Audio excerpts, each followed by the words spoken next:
Donc, premier objectif de ce chapitre, de ce cours, calculer des proportions et des pourcentages. Donc, quelques définitions, notamment du vocabulaire à maîtriser. Hein. Une population est un ensemble d'individus ou d'éléments. Ce qu'on appelle une population, c'est un ensemble d'individus ou d'éléments. J'étais en train de penser, vous faire la remarque suivante. Attention, le vocabulaire mathématique, on a souvent tendance à le négliger ou à être imprécis là-dessus. Alors justement, les mathématiques, c'est vraiment une matière qui appelle de la précision, que ce soit dans les calculs comme dans le vocabulaire que vous employez.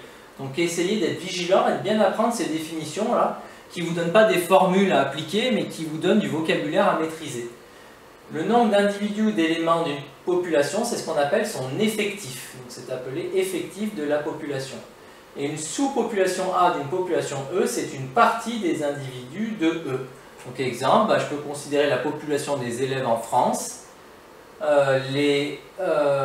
L'effectif, je ne le connais pas, ce serait le nombre d'élèves en France. Et les élèves de seconde, c'est une sous-population des élèves de France. L'ensemble des jeunes Français âgés de 16 ans, c'est une sous-population de l'ensemble de la population française. Autre exemple. A est un sous-ensemble de E, c'est-à-dire que tout élément de E appartient aussi à... tout élément de A appartient aussi à E. Ça se note A inclus dans E, qui se lit A est inclus dans E, c'est-à-dire que tous les éléments de A sont dans E. Tous les Français âgés de 16 ans sont quand même des Français, font partie de la population française. Tous les élèves de seconde sont des élèves français aussi. Donc si je suis dans A, je suis dans E. C'est ça l'inclusion. La représentation graphique qu'on va parfois utiliser, on l'utilisera bien notamment quand on fera un chapitre sur les probabilités, ça s'appelle un diagramme de Venn. Vous avez votre grand rectangle qui symbolise l'ensemble de la population. A qui est dedans, c'est une sous-partie de la population. Maintenant qu'on a vu le vocabulaire, les calculs. Pour déterminer la proportion d'une sous-population A par rapport à une population E, on fait un quotient. L'effectif de A divisé par l'effectif de E. Donc ça c'est P comme proportion, égale NA, l'effectif de A, divisé par NE. Ça me permet de calculer des proportions qui seront, attention, toujours des nombres réels compris entre 0 et 1. Ça ne peut pas être négatif, c'est un non-sens mathématique d'avoir une proportion négative. Et ça ne peut pas être supérieur à 1 parce que ça voudrait dire que l'effectif de la sous-population est plus grand que l'effectif de la population. C'est comme si concrètement je vous disais il y a plus d'élèves de seconde en France que d'élèves au total. Non-sens. Donc une proportion, je sais qu'il faut trouver un résultat entre 0 et 1. Donc si vous trouvez un nombre négatif ou un nombre plus grand que 1, problème quelque part. Donc à vous de vous en rendre compte et de rectifier ce qui doit l'être.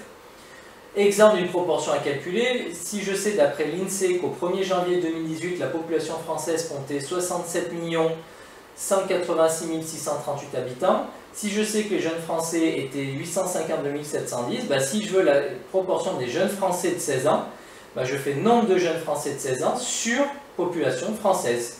Ça fait 0,0127. Donc les jeunes Français âgés de 16 ans représentaient environ une proportion de 0,0127. Puis on va voir que ce qui est souvent utile et intéressant quand on donne une proportion, c'est de la traduire en pourcentage. Et l'avantage, c'est que pour passer d'une proportion à un pourcentage, il suffit de multiplier par 100. Donc je multiplie mon 0,0127 par 100, ça fait 1,27%. Donc d'après ces chiffres, les jeunes Français de 16 ans représentent environ 1,27% de la population française. Donc une proportion, ça peut s'exprimer sous forme de fraction, c'est le cas ici, sous forme d'un nombre décimal, c'est le cas ici, et très souvent, c'est le pourcentage qui est le plus parlant. Conséquence, si je connais une sous-population A qui représente une proportion P d'une population E d'effectif NE, alors si je connais sa proportion et que je veux avoir l'effectif, il suffit de faire la proportion de A fois l'effectif total. Ça me donnera l'effectif de A. En fait, c'est une conséquence, vu que la proportion c'est l'effectif de A divisé par l'effectif de E, ça veut dire que l'effectif de A c'est la proportion fois l'effectif de E. Un exemple, si je sais qu'au 1er janvier 2018, les femmes représentent 51,58% de la population française, alors si je connais le nombre total de Français, je peux en déduire le nombre total de femmes. Il suffit de faire 51,58%, c'est-à-dire 51,58 divisé par 100, c'est-à-dire la proportion de femmes, que je multiplie par la population totale. Ça me permettra d'obtenir le nombre total de femmes. 34 654 868 à l'unité près, on ne va pas couper les femmes en deux. Hein, donc, il faut être capable de déterminer une proportion à partir de deux effectifs, mais il faut aussi être capable de déterminer un effectif quand je connais la proportion et l'effectif total. Si A est une sous-population d'une population E, le complémentaire de A dans E, ça se note A avec une barre dessus, ça se prononce A bar. C'est la sous-population de E dont les individus n'appartiennent pas à A. Hein, c'est-à-dire que A bar, c'est le contraire de A. Donc, si vous êtes dans A, vous êtes dans A. Je ne viens pas de dire quelque chose d'extraordinaire, mais la chose intéressante de cette définition, enfin la signification de cette définition, c'est simplement, et finalement c'est assez évident, le contraire, c'est tous ceux qui ne sont pas dedans. Donc par exemple, le contraire des femmes, ce serait les hommes. Donc les hommes en France représentent ce qu'on appelle le complémentaire des femmes en France.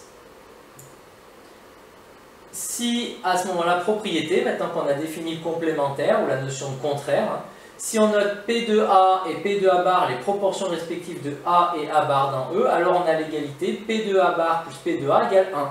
Puisqu'en fait, un individu, soit il est dans un élément, dans un ensemble plutôt, soit il est dans son complémentaire. A priori, dans la population française, soit vous êtes un homme, soit vous êtes une femme. Donc si vous n'êtes pas une femme, c'est que vous êtes un homme. Donc les deux sont dits complémentaires. C'est-à-dire que si j'additionne les deux proportions, j'ai la proportion totale, c'est-à-dire 1. Les hommes plus les femmes représentent l'ensemble de la population française. Ce qui veut dire que si je connais l'un, je peux en déduire l'autre. C'est surtout ça en fait qui va nous intéresser. De P de A bar plus P de A égale 1, je peux en déduire que par exemple P de A égale 1 moins P de A bar. Ou que P de A bar égale 1 moins P de A.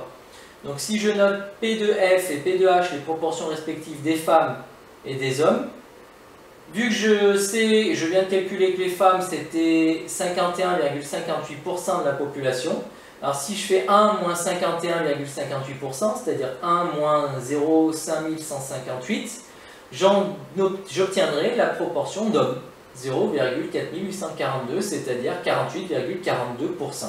Si je connais le pourcentage d'un élément, d'un ensemble, pardon, je connais le pourcentage de son contraire. Hein, puisque je vous l'ai expliqué, si je sais que P de A bar plus P de A égale 1, c'est-à-dire que P de A bar c'est 1 moins P de A. Donc c'est de la logique, des choses relativement simples et cohérentes, mais bon, c'est bon de le savoir et de le maîtriser.